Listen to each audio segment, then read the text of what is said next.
as you know that the national capital is all decked up to invite all those G20 members. Now, India is currently being viewed favorably by most of the G20 members, and Modi's image stands divided. This is according to the survey that occurred.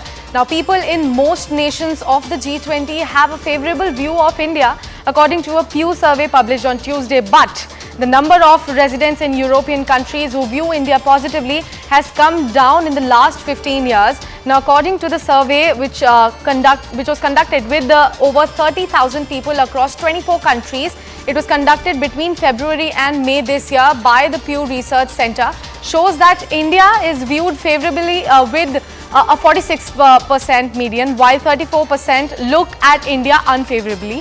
So that's the big breaking news coming in. As far as the G20 summit that is slated to happen in the month of September in our country is considered, what we are understanding is that India is currently being viewed favourably by most of the G20 members, and Modi's image stands divided according to the survey that was recently conducted by Pew. Now, people in most nations of the G20 have favourable view about India according to the Pew survey which was published on Tuesday, but the number of residents in European countries who view India positively has come down in the last 15 years. Now, the survey of over 30,000 people across 24 countries conducted between February and May this year by the Pew Research Centre shows that the India is viewed favourably with a 46% median, while 34% look at India unfavourably.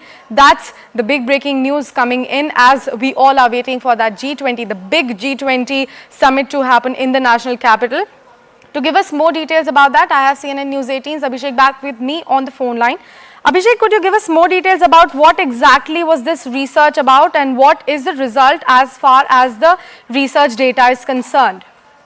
So, of course, as you mentioned, the result was about favorability of India as a destination to hold G20 summit level talks and why it is important and how India is an eligible country that should be hosting this G20 summit level. So clearly that the result is very positive, and the sample size was about 30,000 people who have voted largely in favor of India becoming a new powerhouse, economic powerhouse of the world.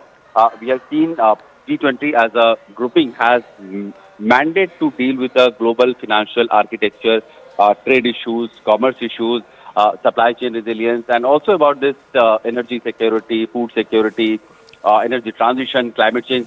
So these are the issues that G20 has been clearly focusing upon, and India has now emerged as a place which can be a huge contributor in every aspect of the charter that broadly G20 speaks about, be it in climate change, where we have seen India's performance as a country which has preponed its target and has performed well in achieving the set target of how much of energy from the renewable resources it wants. India has also become an economic powerhouse. The most recent monetary policy report highlighted a 6.5% growth forecast for financial year 2024. The country's consistent performance and its pragmatic policies have raised the confidence of domestic and global investors, generating a positive feedback. And this feedback can clearly be seen being reflected in the Pew Research that says that India has emerged as a country, as a place, as a destination which can be a place where the G20 summit could be held. And clearly a favourable research, a favourable opinion from across the world.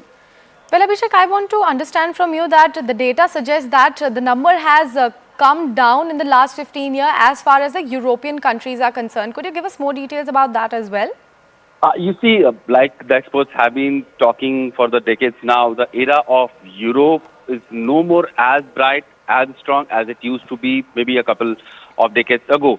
The shift of economic balance has clearly shifted in the Asian countries.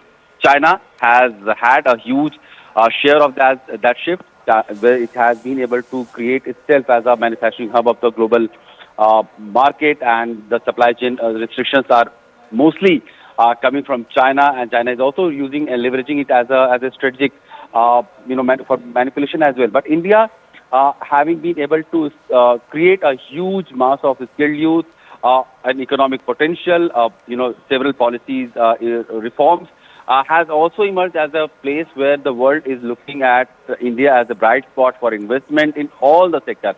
be it energy transition, be it manufacturing, automobile, electronics manufacturing, and India can also be a market uh, for itself also when the manufacturers come and create, create products in India. And as the Prime Minister Modi himself has been saying that Make in India has been the focus of his government. So the country has been able to create policies and reforms in order to invite or attract a lot more investment from globe. And this is how the power balance of economic hegemony is shifting away from Europe to the Asian countries, and India is looking ahead with a lot more to capture on those, economic prize.